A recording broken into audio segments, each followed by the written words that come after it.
Chapter 3. After that, everything seemed to go very quickly, like a film that has been sped up. Himpai was busy sorting and packing all day long. Mama was nearly always out or on the telephone arranging for the lease of the house or for the storage of the furniture after they had gone. Every day when the children came home from school, the house looked more bare. One day, Uncle Julius called while they were helping Mama to pack some books. He looked at the empty shelves and smiled. "You'll be putting them all back again, you know." That night, the children were woken up by the sound of fire engines. Not just one or two, but about a dozen were clanging their bells and racing along the main road at the end of their street. When they looked out of the window, the sky above the center of Berlin was brilliant orange. Next morning, everyone was talking about the fire which had destroyed the Reichstag, where the German parliament met. The Nazis said that the fire had been started by revolutionaries, and that the Nazis were the only people who could put a stop to that sort of thing, so everyone must vote for them at the elections. But Mama heard that the Nazis had started the fire themselves. When Uncle Julius called that afternoon, for the first time, he did not say anything to Mama about her being back in Berlin in a few weeks' time. The last days Anna and Max spent at school were very strange. As they still were not allowed to tell anyone that they were leaving, they kept forgetting about it themselves during school hours. Anna was delighted when she was given a part in the school play, and only remembered afterwards that she would never actually appear in it. Max accepted an invitation to a birthday party, which he would never be able to attend. Then they would go home to their ever emptier rooms, the wooden crates and suitcases, the endless sorting of possessions. Deciding which toys to take was the hardest part. They naturally wanted to take the game's compendium, but it was too big. In the end, there was only room for some books and one of Anna's stuffed toys.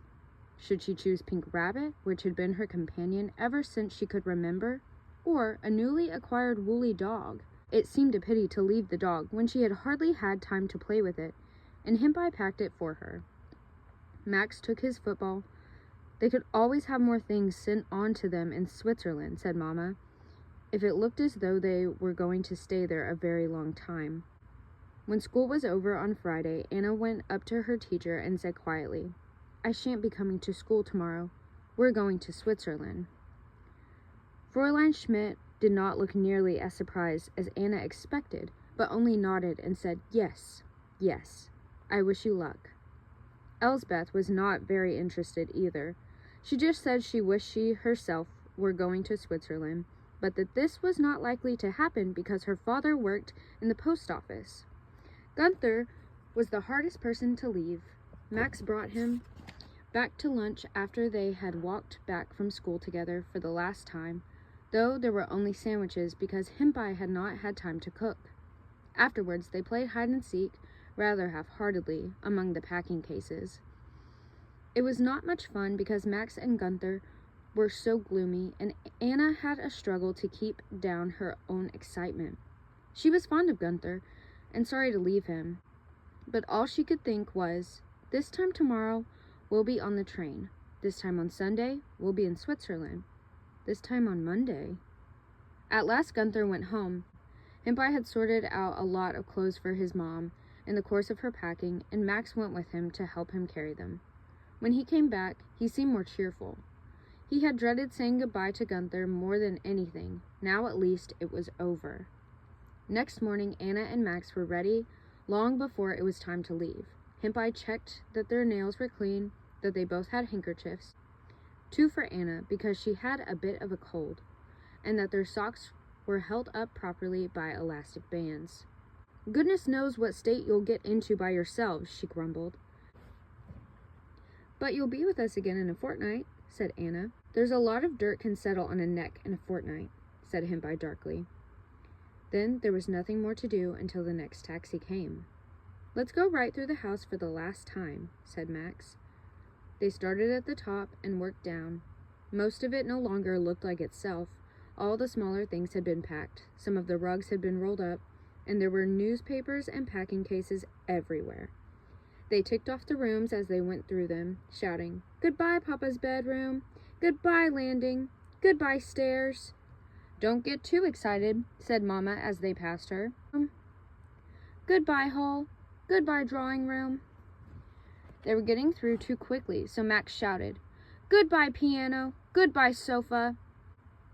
And Anna took it up with, "Goodbye, curtains. Goodbye, dining table. Goodbye, hatch." Just as she shouted, "Goodbye, hatch," its two small doors opened, and Hempie's head appeared looking through from the pantry. Suddenly, something contracted in Anna's stomach. This was just what Hempie had often done to amuse her when she was small. They had played a game called Peeping Through the Hatch, and Anna had loved it. How could she suddenly be going away? In spite of herself, her eyes filled with tears, and she cried idiotically, "Oh, Hempie, I don't want to leave you and the hatch." "Well, I can't pack it in my suitcase," said Hempie, coming into the dining room. "You're sure you'll come to Switzerland?"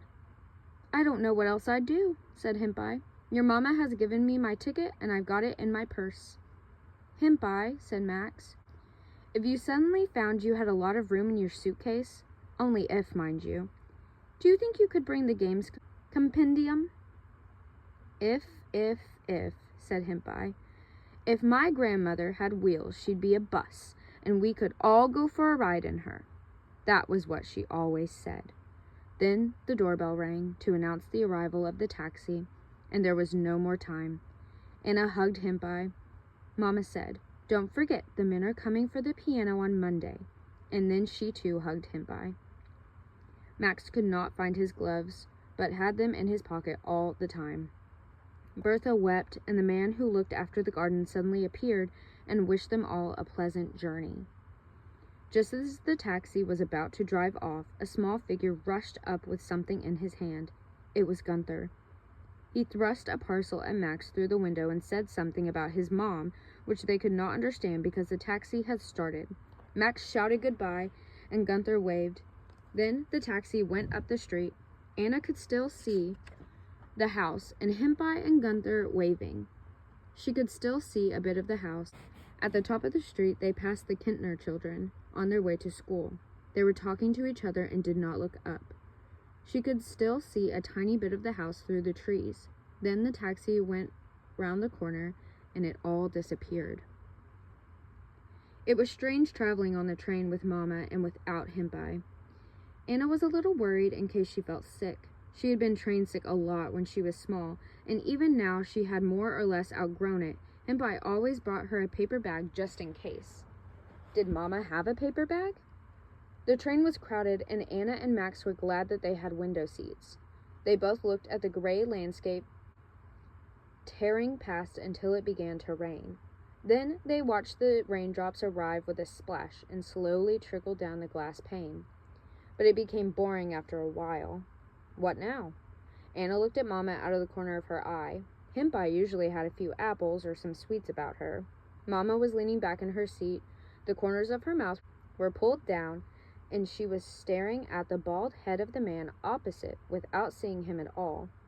On her lap was her big handbag with a picture of a camel on it, which she had brought back from some journey with Papa. She was holding it very tight. Anna supposed because the tickets and passports were in it. She was clutching it so hard that one of her fingers was digging right in the camel's face. "Mama," said Anna, "you're squashing the camel." "What?" said Mama. Then she realized what Anna meant and loosened her hold on the bag. The camel's face reappeared, to Anna's relief, looking just as foolish and hopeful as usual. "Are you bored?" asked Mama. "We'll be traveling right through Germany, which you have never done. I hope the rain stops soon so that you can see it all." Then she told them about the orchards in southern Germany, miles and miles of them. "If only we were making this journey a little later in the year," she said. "You'd be able to see them all in blossom."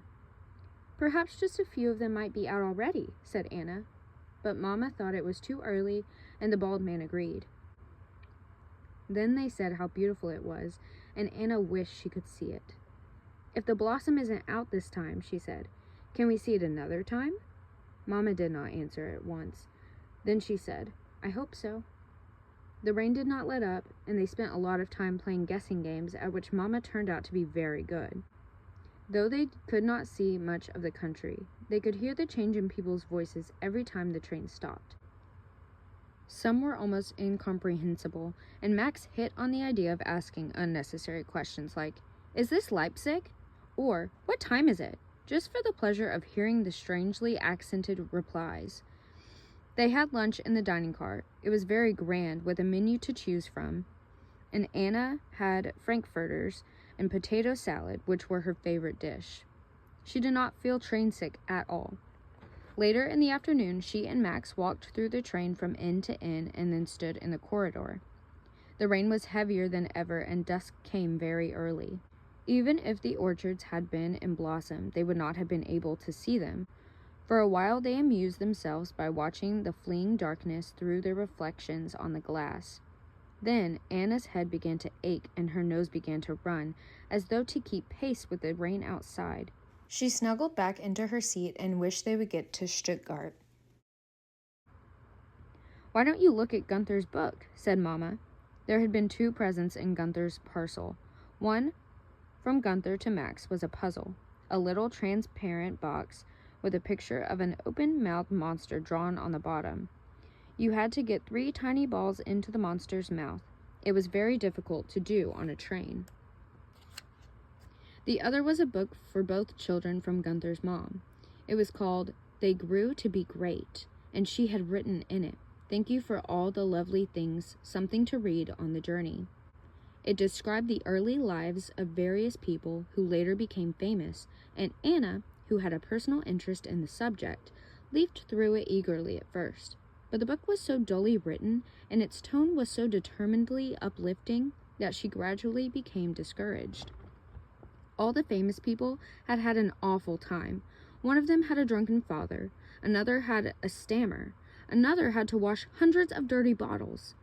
They had all had what was called a difficult childhood. Clearly, you had to have had one if you want to become famous.